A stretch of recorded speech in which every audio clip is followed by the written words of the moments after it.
Good morning, and welcome to a very special edition of Red Sea Roundup on Red Sea Catholic Radio, KEDC 88.5 FM in the Brazos Valley, KYAR 98.3 FM in Central Texas, and KINF 107.9 FM in Palestine. This is Deacon Robin Waters, Vice President of Evangelization and Education for the Red Sea Apostolate, coming to you live from Granny Sincooli's kitchen at Blessings Christian Gifts in West. And I think the walls are seasoned with Granny's kolache cooking, all the baking of these many years. You can smell it. You can smell it. It's awesome.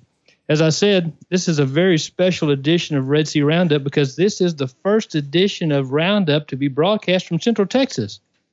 In an effort to provide more local broadcasting, we'll be coming to you live from Blessings regularly. I'm blessed now to introduce you to our new host of Red Sea Roundup, who, along with his wife, Stephanie, are the owners of Blessings Christian Gifts, Mr. Darren Sincooli. Good morning, Darren, and thank you so much for being the Central Texas host of Roundup. How about a West Dobre Rano and Yaksemash? Yeah, absolutely. Yeah, how you doing? And a big check welcome to all the Red Sea Catholic Radio listeners. I am Darren Sincooli, coming to you live from my granny's kitchen here at Blessings Christian Gifts here in West. It is Wednesday, August the 30th, 2023, and it's a beautiful day. You are listening to Red Sea Catholic Radio, religious education for the domestic church. And thank you to all of our listeners in the Brazos Valley and Central Texas and the Palestine area. And you may also be listening on the radio or online on the app. So we have back in the studio at the controls is Dennis and Evan and Caleb. Say hello, guys. Hey, guys. So glad to have this. I am very excited that this has come to fruition from just a thought maybe 2 or 3 months ago, like, we should do something live from Granny's kitchen. I remember visiting there at the store and going, this would be a lot of fun to do something like this. So I'm very glad we're able to do this, guys. Yeah, Thank you. It's really great. All I have to do for Roundup today is press a couple buttons, and that's about it. We don't have anybody in the studio. I don't have to worry about getting video cameras or lighting set up. So it's nice. Yeah, it's nice. Thanks, guys. You're welcome. I should have brought some of my mom's kolaches to this studio just so I could kind of feel like they were there with you guys. You should have. For sure. But no offense, but my mom knew your mom, and I think my mom makes better kolaches. That's at least that's the official word. Ooh, yeah, that's fighting words. Throw a challenge down. My son makes them now, and he actually does pretty good. And your mom's kolaches are very good. And so are your sons too. So yes. So we're here at Granny's Kitchen, and with Deacon Robin Waters and myself today. We have a special guest, Chris Stark of the Stark Agency. He's representing the Knights of Columbus. And sitting quietly to his side here also is our Knights of Columbus field agent, Dave Hargrave, whom you've actually heard on Red Sea Roundup before. He gave a testimony of his miracle story. So good morning, Chris. Well, Darren, thank you for having us, Deacon. Thank you for the invitation. And I've got to give a shout out to Blessings. I don't know that I've ever seen a Catholic store look as great and have as many options as you have here. So if you haven't been to this store, I would definitely come up here because I know we don't have anything like this in Fort Worth. So y'all have done a great job here. A lot of credit to my wife. She's the interior decorator and planner of that. I'm just the handyman. Well, y'all have done a great job. Thank you. Well, Chris, I want our listeners to hear today a little bit about yourself first, and then about your role in the Knights of Columbus and our fraternal organization. Yeah, thank you, Darren. I'm blessed to be here, and this is my 10th anniversary of being a Catholic. So last Easter was the anniversary of my baptism. I literally joined the church. The following week, we got married. So we got 2 of the sacraments out of the way, and then go to our honeymoon, come back. I knew in RCIA that I learned about this organization that's the largest Catholic organization in the entire world. I've got to be a part of that.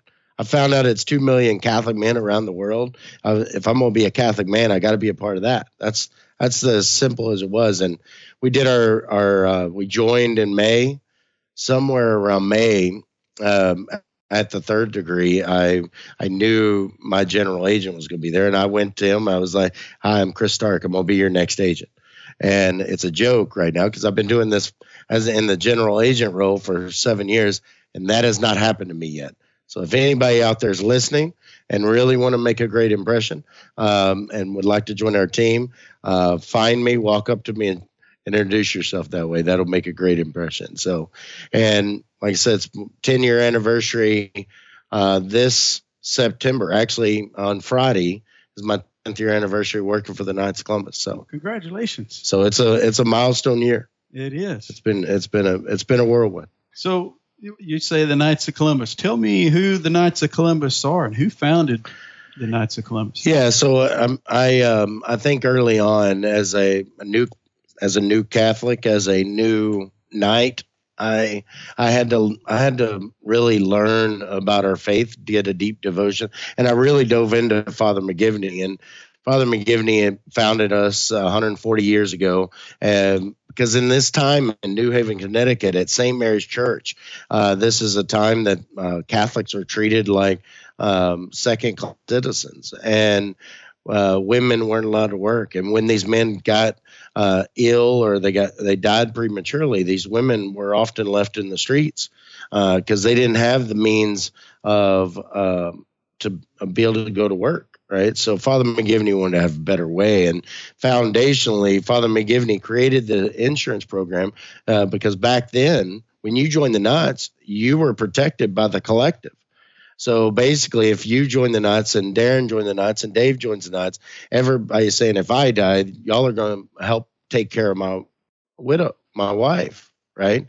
And so everybody was pitching in at that point. And then that's blossomed to the largest Catholic insurance company in the world. So basically, these men were living out the Corporal Works of Mercy. Taking care of widows and orphans. Yes. How many times do we hear in the Bible, Deacon, that we are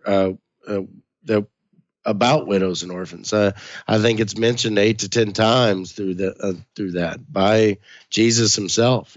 So and I think that was the calling to a young Father McGivney. I mean, back then you went into the seminary at age 13 or 16. And so, I mean, he had a draw to be in the priesthood. And I think even today for our priest, any priest that happen to be listening, Father McGivney's here soon, God willing. I believe he's going to be a saint. He's going to be a saint for you, all our priests, all our clergy, our deacons, because ministry in the parish is tough. And he wanted to create this organization of lay people to support our priests.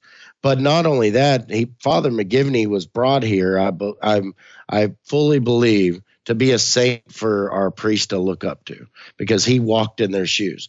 So much so, I'll tell you a story, Darren.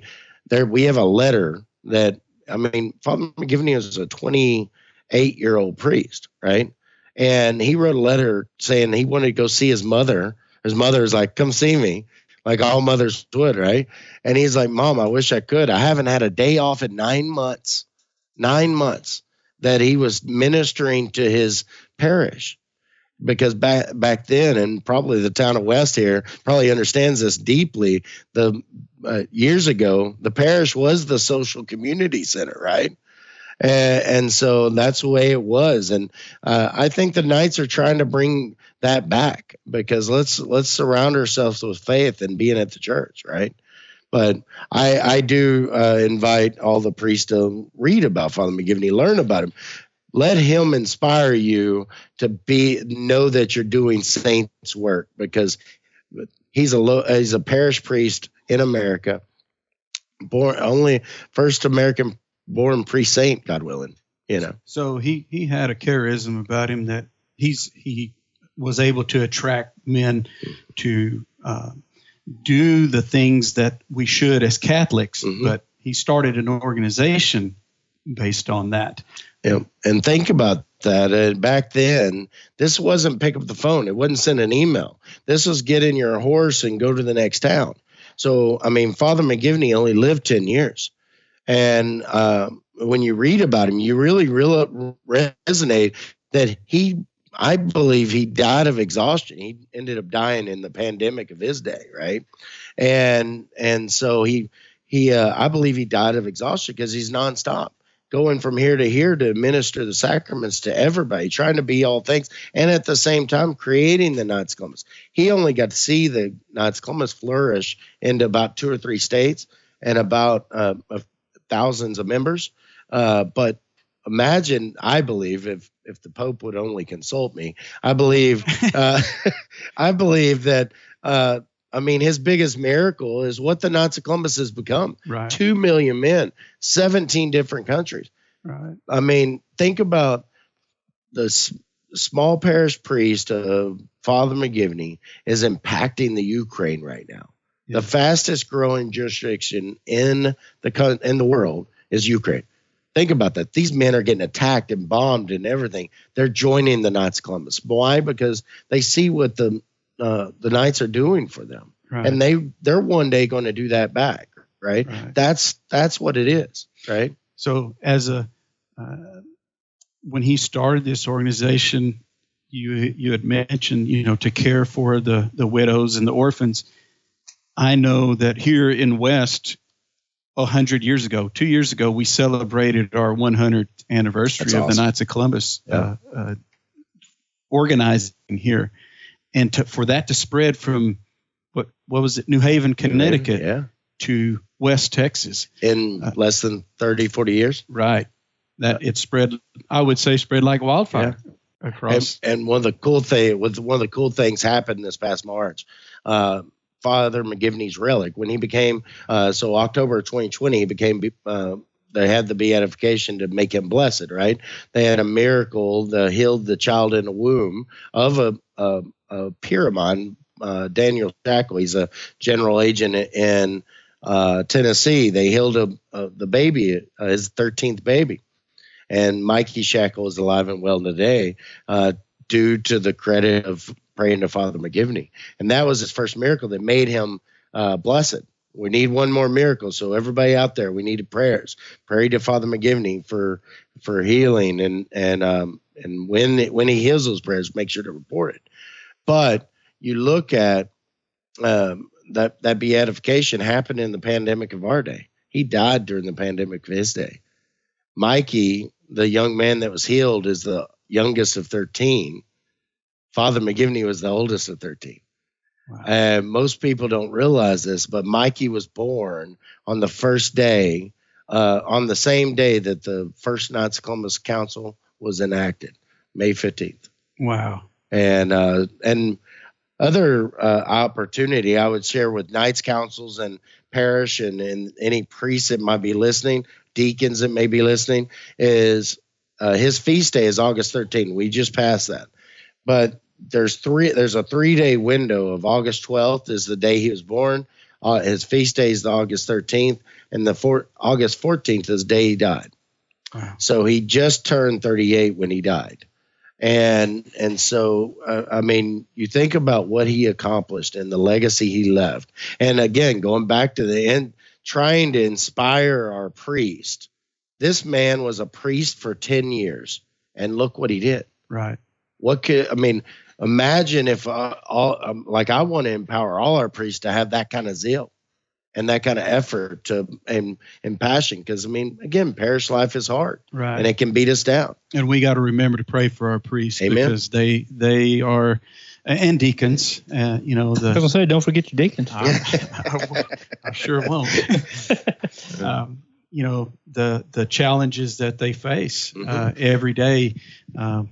So asking for the intercession of Blessed Michael McGivney and hopefully a soon-to-be saint. I do believe he will be a saint in our lifetime. And fun fact that most people don't realize, so my career, when I started as an agent, I made up my first incentive trip. The Knights take us on an incentive trip every year. And this year went to Portugal, and we went to Fatima. That's where we prayed for the healing of Mikey. Before that trip, they got a terminal diagnosis. They go on the trip. We pray to Father McGivney for the healing. We had 600 Knights and their wives and with us. and we're all praying for the healing of this child. And then they go back and ultrasound. They got a perfect baby that's going to live, and a miracle just happened. But that was 2015. The beatification didn't happen till 2020, 5 years later. So I mean, our church, the cause for canonization is a long process. Right. A miracle might happen today, but the validation and everything that takes to put the stamp on it, it's a big process. But imagine that family sitting in Tennessee right now with their 13 children, and they got grandbabies, that the Pope had their name on on his desk. Yeah. That the Pope's making a declaration about their family, and maybe even the blessing, but also the burden of having a miracle child. How do you discipline a miracle child? But we don't think about that. But they do a great job. They're good friends, and Mike, like I said, Mike is doing a great job. He's just a happy, healthy little boy, and you can go find it on YouTube. The story. Just do a search on YouTube for KOFC Miracle, and you'll find it. I remember that was announced in one of our council meetings. Yeah. And by the way, I am a the fourth degree knight here Awesome. in the West. Me too. And me as well. The notes that came out in one of our meetings was to watch that video, and it was very inspiring. I challenge you to watch it and not cry. I'll see if I can't find that link, and maybe we'll post it. Hey. Well, Chris, it's pretty cool that you could be a part of that prayer group at Fatima that saw your prayer come true, that saw that child healed. Well, and think about it, like that happened. I remember I was a new Catholic, right? All I getting told, like, hey, pray. Yeah. and then, I mean, 5 years go by. We all forget about it. Sure. And then once you start looking back and you start to see all the miracles that take place to make that happen, right?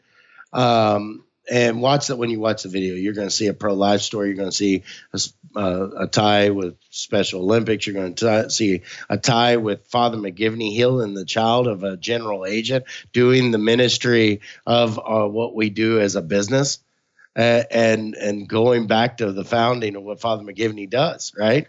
Why wouldn't he heal the child of a general agent? Why wouldn't he? Or an insurance agent or whatever. Why wouldn't he? That's what we call ourselves, McGivney's men, because we're doing McGivney's work. That's what he put us here for. Right. So. Yeah, why wouldn't he go to the Lord and say, Lord, I got a special intention here. Could you help me out? You got to take care of one of my brothers, right? That's right. You got to take care of one of my brothers. So again, all our brother knights should be praying to Father McGivney. That's how we're going to get the next miracle. Yep. We got to remember the communion of saints is a powerful tool that we have that we sometimes forget to use. I got sidetracked. I wanted to say I started down this path that last March we got to bring Father McGivney back to Texas for the first time. So Father Kalish, a friend of mine who's the director of chaplains in New Haven, one day I'm sitting with him at the spring convention, and I'm like, hey, Father, why don't we bring Father McGivney down? You come down. I'll show you some Texas countryside, and we'll share Father McGivney with about 5 or 6 cities. And we did that. And so when he got here, he goes, the saints are only missing their bodies. The saints know where their bodies are. So Father McGivney knows he's in New Haven because his body's entombed in St. Mary's. He knows he's got some relics in Ukraine. He knows he's right here in Texas. And there were so many miracles. So we always referred to him as he was here, right? Mm-hmm. And 5 days, 5 churches, 2 cathedrals, 3 Catholic schools, 3 halls were blessed with the relic of Father McGivney. And you think about it, he hasn't been in a hall of the Knights of Columbus since 1890. He never stepped foot in Texas. So we were showing. Oh, wow. The problem now is my truck's a 3rd-class relic, so we got to figure that out. So that from where did y'all come into Dallas and trek south? So yeah, we went. I live in Fort Worth. That's where our corporate office is for the agency. But and so we started at my home parish at Seas, largely because it's the biggest parish. It started on a Sunday, and then we went to. I wanted to take it to the 4 dioceses that we manage: Fort Worth, San Angelo, Lubbock, and Amarillo. And so we went to the cathedral in San Angelo. We had the Knights on bikes give us an escort, and then all the way to Odessa. We had police escort coming into Odessa. Oh, cool. You would have thought the president's coming down. Nobody, no traffic. I mean, everybody's pulled over while we're bringing the saint into Wow. town, this future saint into town. And we go awesome. straight to the Catholic school, which got put into the play a week later and a week before, and it's St. Mary's Catholic School. I didn't plan a St. Mary's the entire time because I'm a dummy. God had a plan, right? And so God led me to that Catholic school, and these kids are so curious about they're asking about bones. What's a saint? They stump Father with what's his dad's name, right? And then we go to Holy Redeemer. This small little parish, 700 people, and it's a Hispanic parish, and we go there, and not 1 minute was Father McGivney alone during this time. Veneration, kneeling, praying, and then we had this mass. It's a Spanish parish, so they did a Spanish homily and an English homily. They said, shouldn't you join the Knights of Columbus? And they planned to have 14 men join that night. They had 22 that were inspired by Father McGivney and what he did, right? And then we went to Lubbock, which is where I was baptized, right? So I got to bring Father McGivney back. Wow. And I that whole room wasn't a big crowd, but it was everybody had to do with my start of my faith life. I had the people in my RCI, I had the people in my pre-can, I had the people that were in the Knights, clients, I had friends, I had people I had recruited into the Knights. It was all people that had something to do with me. What a blessing. I hear the excitement in your voice. It was the best thing I ever did. And then we went back to Fort Worth Diocese and went to Wichita Falls. But Father McGivney, the day Father McGivney arrived, we found out Grand Night, Brad Wolf passed away in Windthorst, Texas. He was 39 years old. And he 18 months before that, we had wrote a policy on him. His wife didn't even know that. And when our agent had that call, she goes, well, I don't see what else he has, but this little policy. And she goes, no, ma'am, you're taken care of. And that right there is the ministry of the job. That's what our agents do, is be able to take care of those widows and orphans. And we don't even like saying the widow anymore. When the wife, the spouse that's left behind, right? Yeah. That is what the money is not just something sold. It's something that claim is coming. But if my agent didn't go out and fight to get in that house, fight to convince him to do that, I mean, it wouldn't have happened. But then you go back to the God moment. He brought us to Windthorst, Texas. Happenstance to be 20 minutes from the last stop. Happenstance that's St. Mary's. Wow. Yeah, that shows the Blessed Mother's hand in all of this as well. Father McGivney's working, friends. Pray to him. That's all I can say.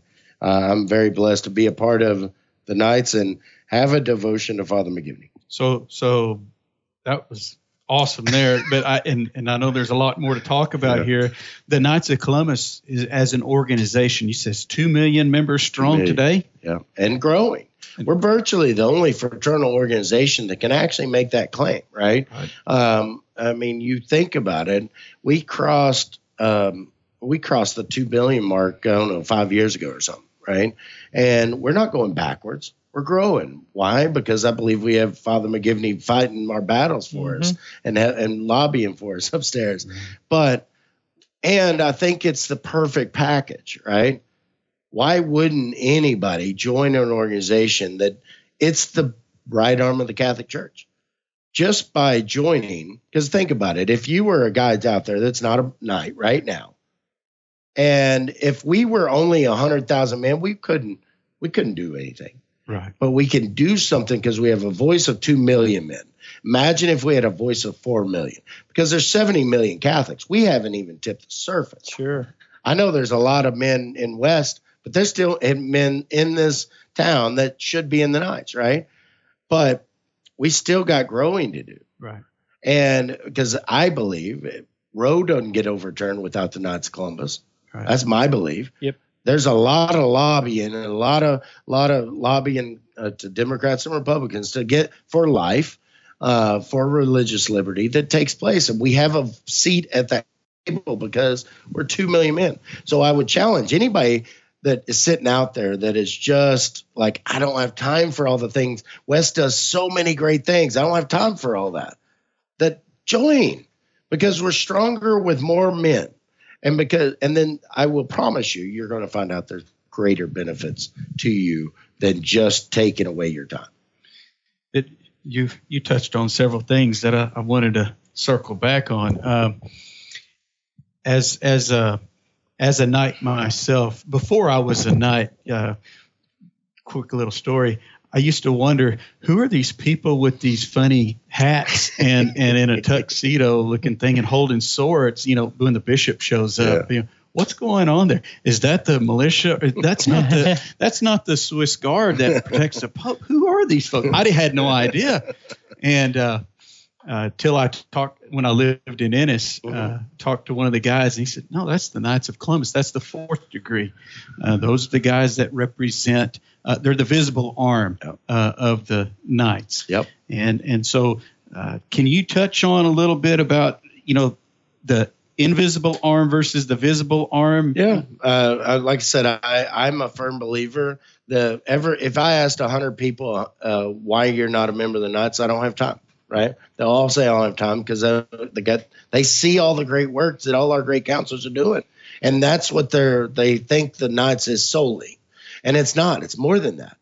Right? And you can join, just be a knight. You can join, just be a first degree, and you can a 3rd degree and whatnot, and go through those steps. You can be a 4th degree like we are. Right. I'm a 4th degree member, but I'm kind of the example that I'm a 4th degree member. I pay my dues. I support it, but I'm not very active with the 4th degree because everybody needs to find their place. And I think our councils need to give everybody space that let them find their way. Like, now you can join online, right? So if you just merely went to kofc.org/join, or just go to kfc.org and click the join button. Hold it. You said kfc.org? No, not KOFC. Kentucky Fried Chicken, right? Not Kentucky Fried Chicken. That's why you got to, it's 4 letters, kofc.org, and click the join button. And less than 5 minutes, it's free. When you use Mr. Dave's promo code. And it's very simple. If you know Dave Hargrave, but who couldn't know Dave? Dave is the agent for Waco and West, and I'm sure every knight here knows Dave. But if you can just remember, very simple, Dave Hargrave, the promo code is D Hargrave. Very simple. Chris, that's how I came into the Knights. Got talking to Dave, joined online. There you go. And I just was a member for about a year, because I was worried about not participating in things as much as I should. Yep. And so then after a year, I said, I think the Lord's calling me to take on a bigger role. So then I became a part of the West Council. Yep. That's making my case. Yeah. Let's give space to allow people to join. Don't make it a burden to be able to join. We all want more people to be more active, but there's a lot of things that the Knights do. So earlier I was asking about the visible and the invisible arm. So, Jesus said, don't let the left hand know what the right hand's doing. And as Knights, we don't necessarily advertise what we do. Sure. We just do it. You don't brag about it. We don't brag about it. Yeah. And that's a positive and a blessing and a curse, right? Right. Because if everybody in this town and every town that's listening knew what the Knights do, who wouldn't join that? Right. Absolutely. And then transition into the business of the Knights, right? You look at the Knights have $29 billion of assets under management. So the one way we have a voice is we have 2 million members. The second way we help with the church and the community and the world is that we have the money, have the resources. If we didn't have the resource, we can't help anybody, right?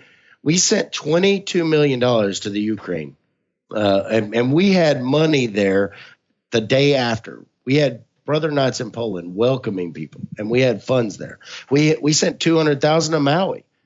many times often we're the first boots on the scene because we got counsel, we got men there. Yep. Right.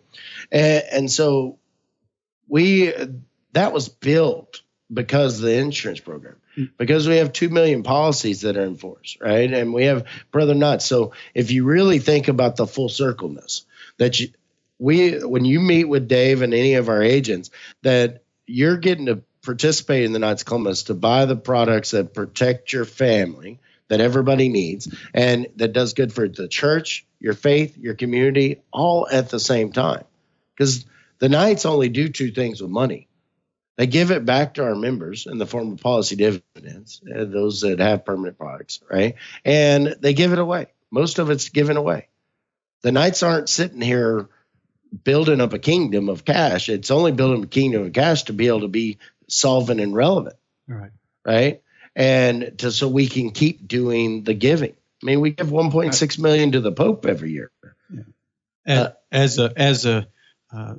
I didn't receive, but as a neighboring West resident, I don't live here yet.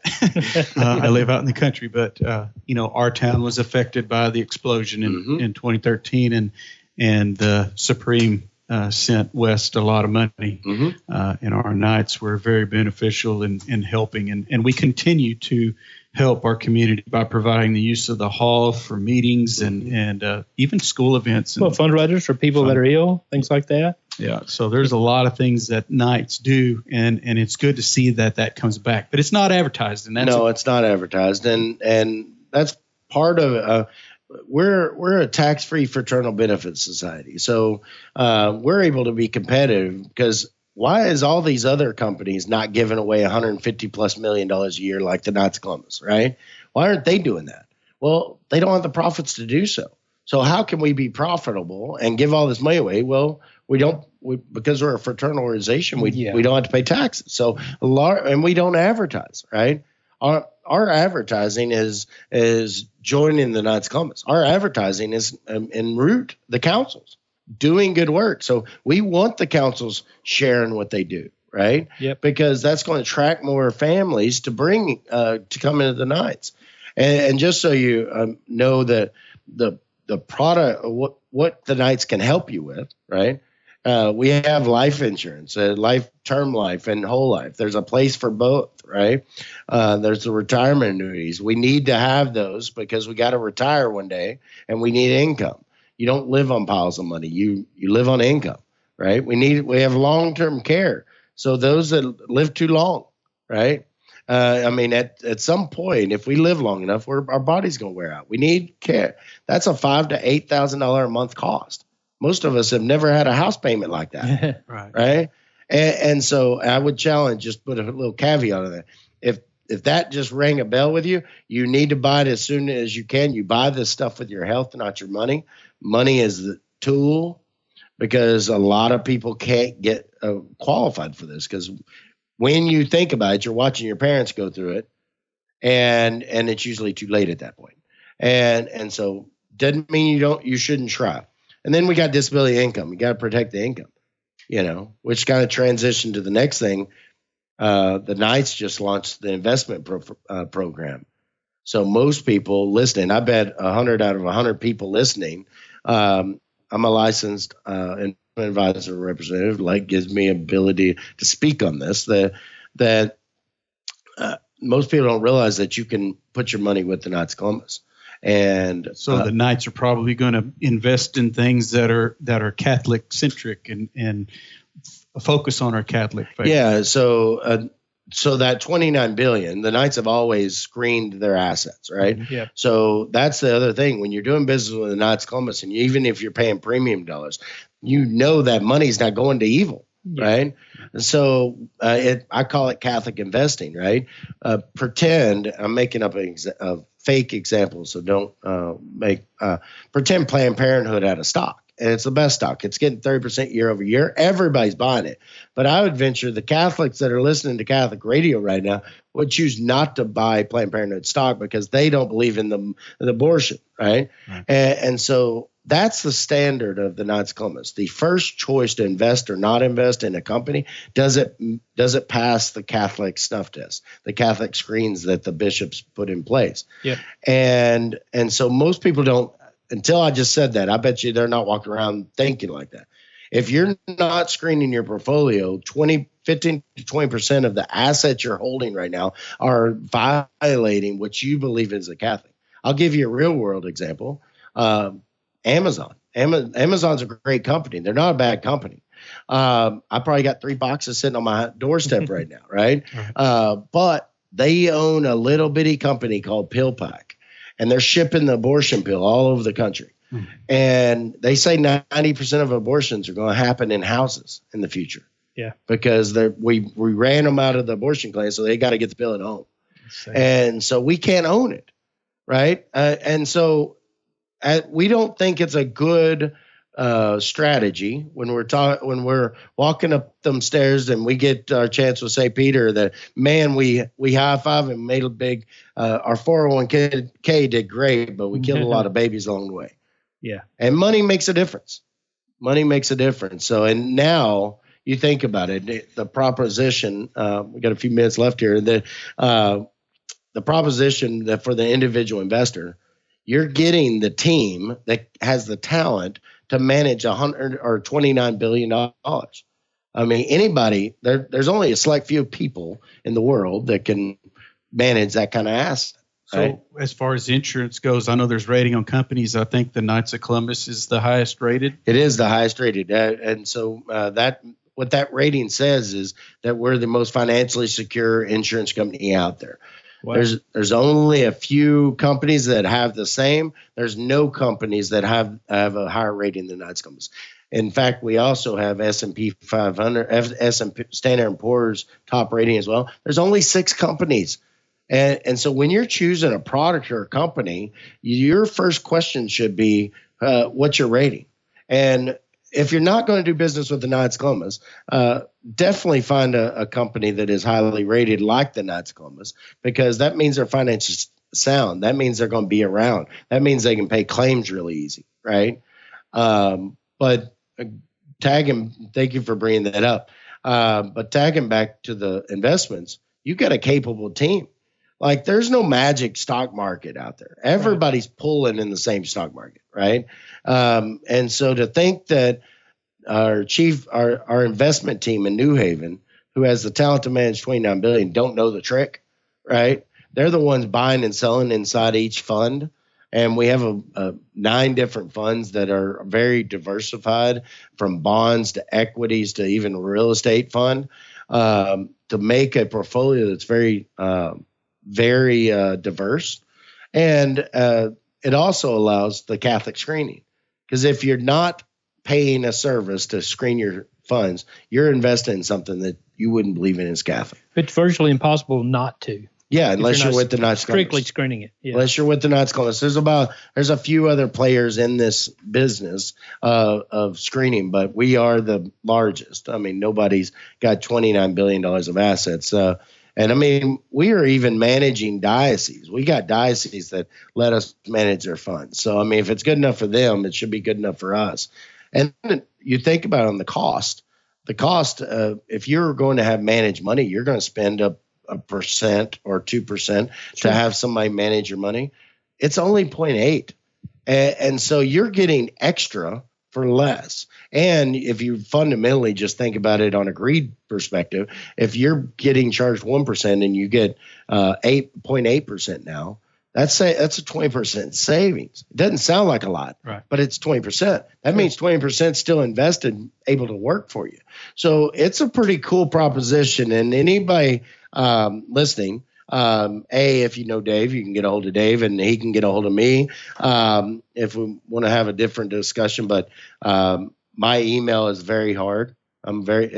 And I would say, if you can't find me, you're not trying, because if you just get on Google and search Chris Stark, Knights of Columbus, or you search Knights of Columbus, Stark Agency. But I'll give my email and my phone, and anybody wants to email me and ask me questions, I'm happy to talk. But it's chris.stark@kofc.org, and the office phone number is 844-656-1492. You know why we picked 1492? I'll never guess. It's the day Columbus sailed the ocean blue. So. Rang a bell as soon as he said it. I was going to say something funny, but I reserved. So that is all good information, Chris. And, just to recap, does a man have to be Catholic to become a knight? So full requirements, 18, Catholic, and a man, right? And so when you go online and you sign online, you're going to check a box that you're Catholic. Your birthday will say that you're 18 and up, and you're going to check a box saying you're abiding by the rules and order of that the knight's going to set forth. So, and then using Dave's membership code, D Hargrave, you'll get memberships free. Membership online is $30. I don't think that's going to break anybody's bank. And so that's once a year, and then you can join online and just be there. So you don't have to be participate in the insurance or investments. If you just want to be a knight and get involved in the council, you can do that. You can just join online, be there. If you want to get involved in the council, be there. If you want to buy insurance, you can do that. You want to invest with us, you can do that. So I think we're wrapping up here. To close off. Yeah. So first, thank you, Chris, for coming in, and Dave for being here to support Chris. And thanks, guys. We're going to have to go to the break now. And wanted to thank Chris for coming on, and we'll be back for part 2 of Red Sea Roundup.